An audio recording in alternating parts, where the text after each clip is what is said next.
Great, welcome back to the Autodesk booth here at IBC. It's 12:30 here in Amsterdam, and we're going to be taking a look at Flame Premium, Flair, and Maya in a presentation we call Redimensionalization. That's 2D to 3D stereo conversion.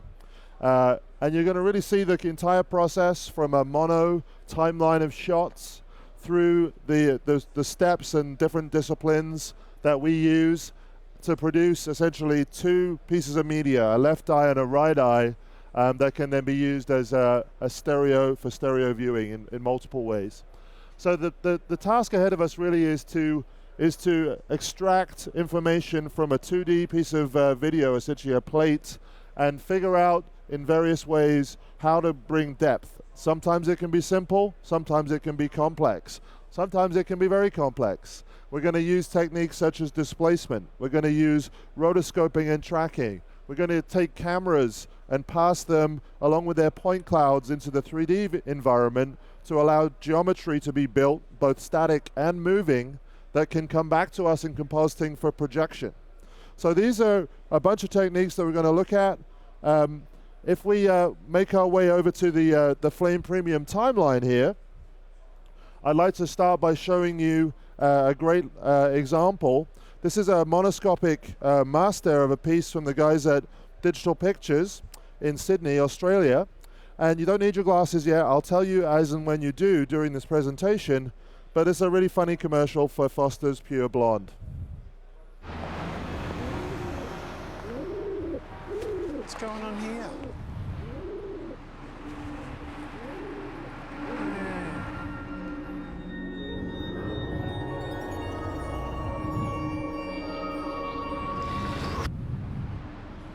Come on, fella.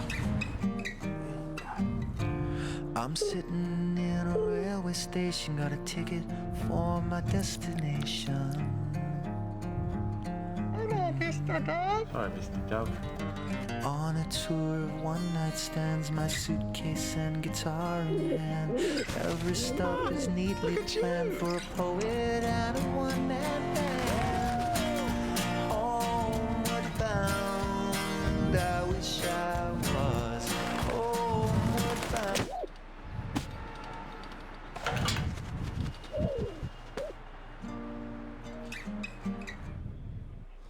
It's all good.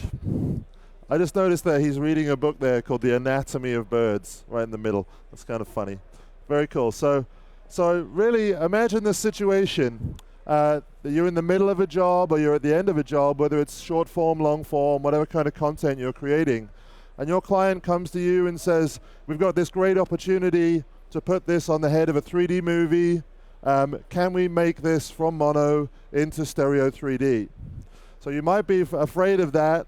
I want to tell you that things can be a lot simpler than you might think, especially if you've been working here in mono in the system and you've been taking advantage of tools like our 3D world space compositing environment Action. This little shot of the mountains that really flew by in that piece is one of those such shots. So you might remember it was like kind of a very quick fly through. Of course, there's a lot of work that goes into something like this, really laying out cards in space. Take a look from a perspective view for a second, and you can see that this is the way that we would build something for just mono work. This is how you get drift, parallax, twist. There's a camera that's in front of cards that moves back and forth as needed. It's pretty straightforward then to take this, and you should get ready with your glasses. If I just switch my camera, this is an FBX camera rig that's common to other applications in the Autodesk family like Maya, and switch it over into stereo. So this is just basically taking a standard camera, moving it into a stereo environment. If I just show you here, you can see this is a FBX camera. And what I'll do is I'll actually move around in the environment here in stereo for you so that you can really see that I've got a lot of control here. If I move my angle of interest here, you can see just how easy it is to turn something into stereo. I've got a lot of control over the camera here because this is a standard camera, as I just said. I can change the interaxial offset. I can even set the zero parallax or screen depth here, and if I just turn on a little view for it, you'll be able to see that, and maybe if I show you from a perspective view first, here's my stereo cameras, here's my zero parallax, and if I move it through here, you'll be able to see how I'm going to set whatever thing I want to be screen depth. We look at the result. You can now see that that front mountain is popping forward of the screen. If I amplify the stereo or reduce it, maybe you take your glasses off now just to appreciate that it is all customizable. I just don't want to hurt your eyes with my dramatic adjustments. But you can see how you've got the negative parallax here on these ones, positive parallax in the background. This is the foundation technology that we use to be able to turn things from mono into stereo 3D. There's a bunch of techniques that we'll use as we go along here, but there's another example if we just spin down the timeline here where we've done a little bit more. We've actually used some of our creative tools in the system, part of Flame Premium, whether you're working from the timeline or the Flame desktop itself, are some of the higher function tools, some of the sort of power tools of Flame, and those include things like projectors. We're also using light shadowing here, some of our newer functions. We're blending this logo onto a wall which is being warped. It is also interesting to think about the fact that this wall is being generated from nothing here. It's actually a substance generator. That's a procedurally generated shader that we create directly.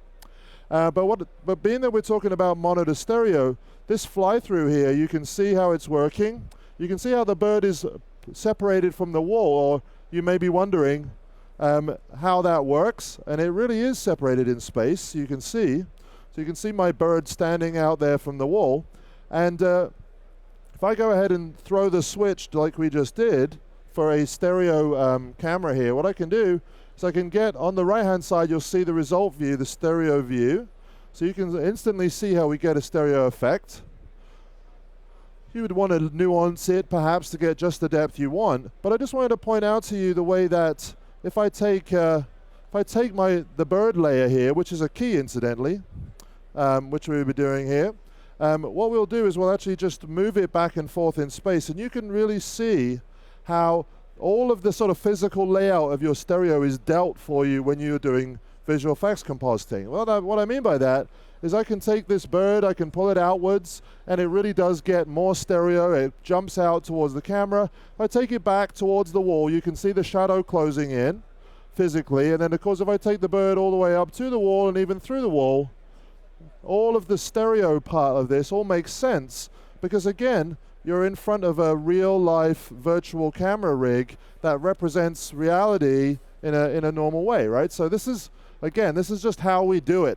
So these are the cool technologies, but you may be thinking, what about stuff that is not visual effects? What about content which is just plain old scans, drama, stuff that we're doing very little to, maybe nothing to? Well, how do you deal with that? You don't have any mats, you don't have any depth information. So I was going to start with a kind of a simpler shot here and show you how in just a couple of minutes you can turn it from mono into stereo 3D. So what we'll do is we'll take our action here. You see you can see it's ready to accept stereo back to the timeline. And what we'll do is we'll bring out a stereo node, our action node. By the way, if you want to, you can bring out any of your nodes in stereo. Action is a little special in that it does not need to have a single comp and then an offset. It naturally puts the whole mess together for you and spits out a left eye, right eye. So it's a world space environment. Hopefully that's clear. What I can do now is I'm just going to hook in my building, and I'm ready to go here in a stereo environment. But of course, at this point, it's just a card in space, right? So how do we get depth out of that? Well, one technique that we use is to actually do what we call displacement, and this brings us up the subject of Z depth or Z depth to apply, which is really luminance values to push pixels back and forth, right? So what I'm going to do, I'm going to take that same piece of media here, and I'm going to apply it as its own depth map, as its own essentially displacement map to apply depth. So that means that I get control, and I've got a lot of control here. You'll be able to see. I'm going to spin over to my perspective view here, so that you'll understand that when I start moving values here, backward and forward, you can see how it's literally pushing the pixels back and forth in space. This is going to hurt a little. I'll soften it up. I don't want flat displacement, right? I don't want them to go back mathematically, what I want to do is I want to do camera displacement. So what that does is that maintains the frustum of the camera, pushes my pixels back. You can see how I can go all the way around here. And this is a very fast and easy way of using the data that's in the image to generate a stereo effect. So I'm just pushing back like a balloon effectively by softening that out. And your eye is very resilient to differences in depth. You can see how we get the basic idea here. If you spent just a little more time putting this together, what you would get would be maybe a little thinking about that depth. Literally, you could use histograms, you could use tools to define where you want to be dark, where you want to be light. You might even throw in a creative tool like a gradient to say, okay, I want my point of infinity to be over there. I don't want a difference in depth between the clouds and the sky. And I want to kind of fade it out like that. That's what I want. I'm going to rotate that in, get it the way I want it. So then you could get, again, in just a few minutes, a much more refined example. This is maybe ready to go. You can see that this is the speed it would process. This is a simple shot that we've essentially turned with inanimate objects into stereo in just a couple of minutes. So let's just move on to other creative techniques that you can use to add stereo. One of the cool functionalities here is our relighting package. Certainly been attracting a lot of attention. And we wanted to show you how we can use a kind of a volumetric light effect to add a stereo component quickly to an image. Let's just jump in here and let's go ahead and we'll do one more of these guys. So same idea. This time I'm going to do a key. So I'm going to just pull out my action in stereo this time. And I'm going to connect this image in as a background and as a keyable source. So then what we'll do is we'll just jump in here. Let me just connect it back to the timeline. So we'll see it back in the timeline. Let me get that right. And then what I can do is I can start to take the image apart in another slightly different way. I'm going to use my keyer here. I've got a bunch of different keyers, of course. We're going to come to some of the more power tools in a few minutes.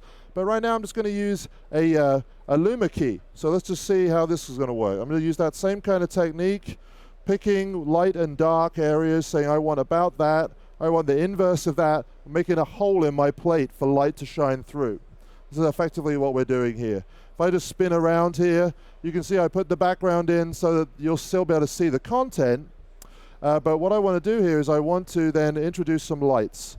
So lights are going to be a great way of getting something going. We looked at how our environment works in stereo. So does our lighting. So do our lens flares. So do our essentially all the pieces that we might throw in here. I'm just going to pick out one more light, put it as a creative light. We'll put it in the back. So then let's drop it right back there. I'm going to sort of stick it by the side of his head right now.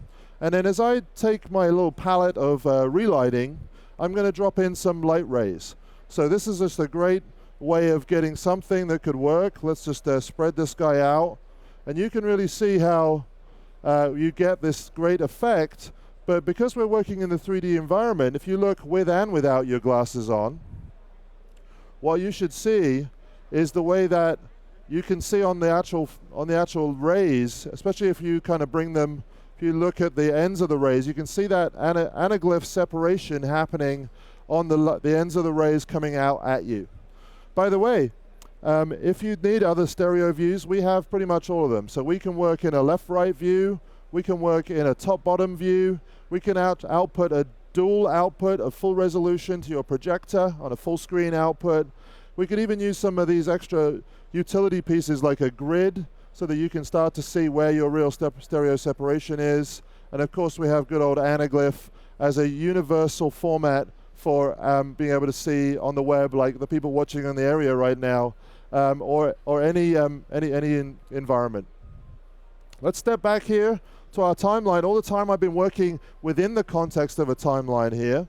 I just wanted to show you how I can get efficient with what I've got here. You might remember there's a couple of shots that kind of look like this. Let's take a look, that one, and then also down here we've got another shot of a similar style. So let me just select my other shots here. And I'm going to pick up this guy, so this one in the middle. I'm going to go ahead and drag and drop that comp from one to the other. This is one of the smart techniques and a great reason to be in a timeline. It's easy to migrate effects maybe as templates and then tweak them from there. So that's a lot of fun. Let's just go a little deeper with some more shots where you might decide that you need to be able to access the more intimate details of the stereo experience. If you had a shot like this where the guy's kind of got organic movement, we've got a face that's got multiple levels of depth that we'd like to be able to perceive. We probably got 4 or 5 different cards that we'd want to build here to get a real stereo effect. So if we just step in here, you'll be able to see some of the tools that I can use in this kind of environment.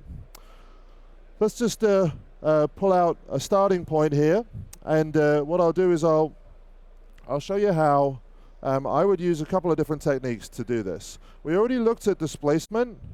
Right now we're at a kind of a set depth. Let's just go in here. I'm going to take multiple cards and break them apart so we can start to see stuff. One of the pieces that I think is probably the most challenging in this shot for perhaps rotoscoping is this hand. And I'm going to show you a cool little tool we have. If you need to be able to quickly do your roto, you can do it integrated into your software here. And what you can do is you can just go ahead and cut out this guy. Let's just grab the basic outline here. And vertex tracking is probably not going to work here. Maybe even a 2-point track may not be good enough here, because all the data, if you think about it, with an object like a hand, is in the middle. It's in the content. It's not the edges. The edges are potentially slippery, right? So what we would use here is a shape tracker to do an analysis of that. So let's just hit it here, and you'll be able to see that this does an analysis of the movement, that organic movement, rotation, scale, essentially like hundreds of points potentially of data here that allow me to really grab that basic move and customize from there. So it may not get it perfect. I may come back and do some more refinement. Of course, I can keyframe. I can add softness to the edges if I like. This is actually a new tool for doing customized softness here. And I can then get myself in the zone. What I'd like to do next is actually take my mask, invert it, so I'm affecting this area. And let me just move this back and forth in space for you. We'll switch over to our perspective view to remind you how when things move in space, they actually essentially really do get a change in their stereo effect, right? The problem I've got right now is that I don't want to change the scale. I want to retain all the pixel positioning just like we did with the building. So I just flip the switch here to auto scale. And this automatically essentially moves the scale inversely to keep this in just the right place in space, but allow me to get essentially the effect I want, the displacement that I want on the hand. We're going to come back to talk about parallax artifacts in a few minutes also. By the way, let's just think about the idea that you may not be able to do all this on your own. I know we can do a lot here and we're working quickly on a stage here, but the thought of collaboration, of course, may well enter your mind. And indeed, we have a great product that allows you to expand your bandwidth for this kind of work, and that's called Autodesk Flair. It has that same batch environment of Flame, and you're going to see it in just a second.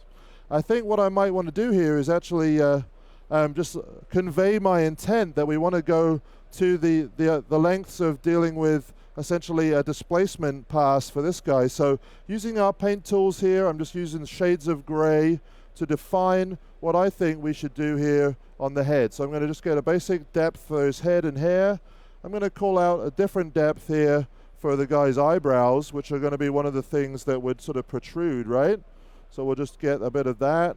Maybe what we'll do is we'll just indicate that we need a nose, and then maybe the face is going to be a different color. So we'll just play with different.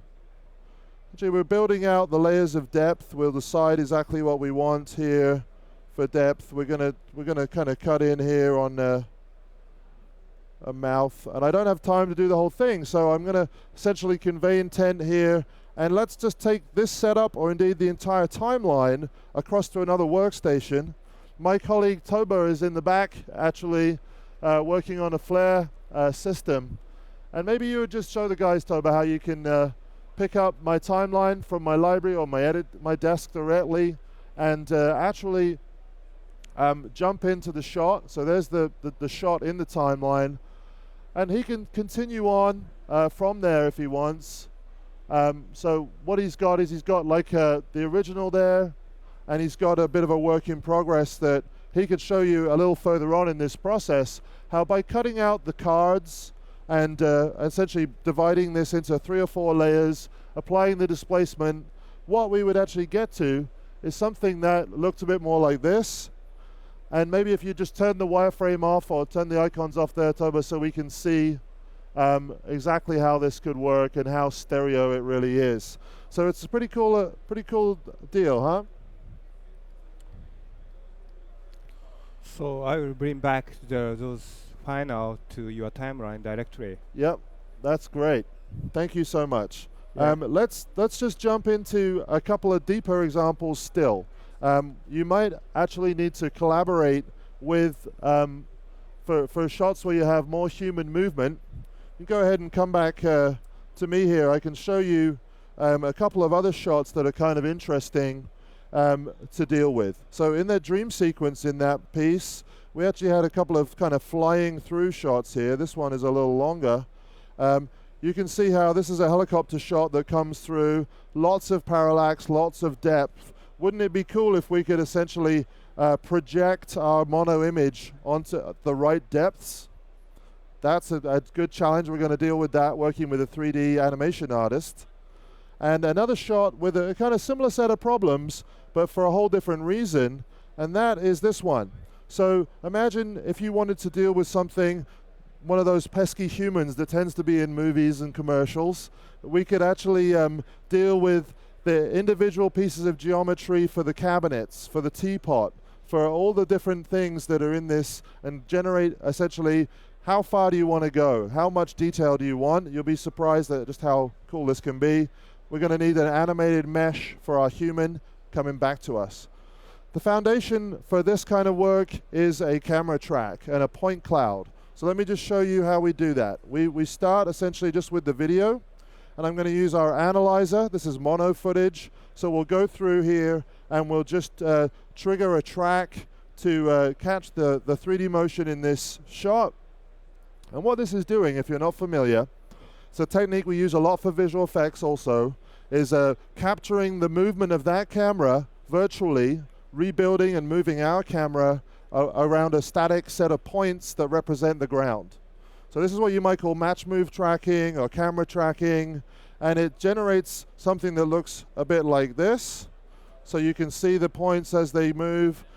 We can see there's lots of them coming at us. If we just take a look at let's look at it this way in a slightly different view, and that is all the points of data but viewed from an angle. So you can see here how useful it is to be able to get a scene that works like this. So you can see the camera flying up towards these trees in the foreground. It all kind of makes sense, right? So what I can do here, you can see the ground is about flat, which is good. What I might do just to be more useful, I'm going to export this, of course, for my 3D guy, is to just do a little selection in here of what I consider to be a point cloud within a point cloud. So essentially a sub cloud here that I'm going to define as my foreground area. So I'm just going to create a point cloud here. This then shows up in my schematic, so that instead of having to work with thousands of points, Daryl there can work with a few at a time and know that these are the trees and these are the rocks and so on.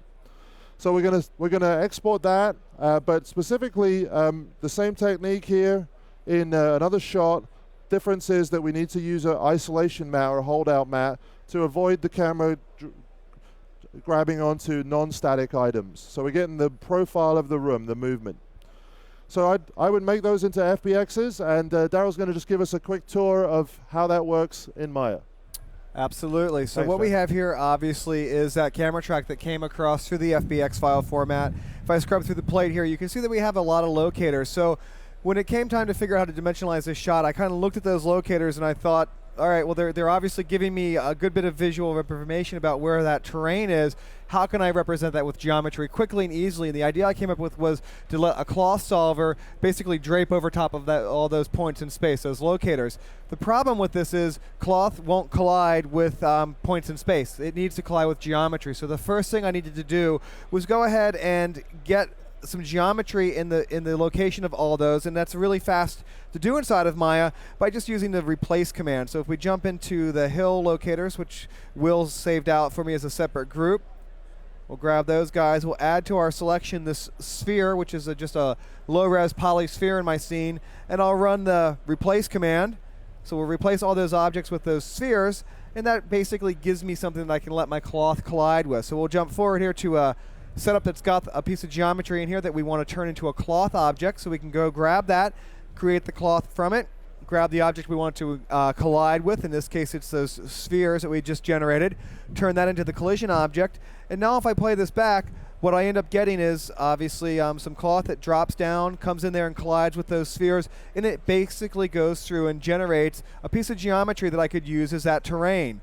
So we can go ahead and jump forward to a version that's a little bit more complete, look through that shot cam, and I can kind of scrub through this and you can get a sense of what this looks like in the form of geometry. So the thing that's kind of cool here that's worth mentioning is obviously the terrain we did with the cloth, but the trees we're going to leave just as these spheres. And the reason I'm doing that is because all I'm trying to do is just give visual cues that the stereo effect will use to kind of trick your eye into thinking that this is a 3D scene.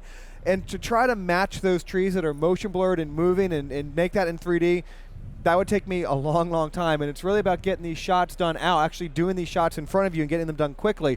So obviously Creative Finishing has a lot of tools that go in there to assist artists in dealing with pulling keys or cutting mats or doing some choking effects and some pixel spread effects. So we're going to let the right tool handle that, which would be the Flair or the Flame. Another thing that's worth mentioning really quickly is when you are working in Maya, we also have this idea of a stereo camera also. So I can go in here and look through a stereo camera.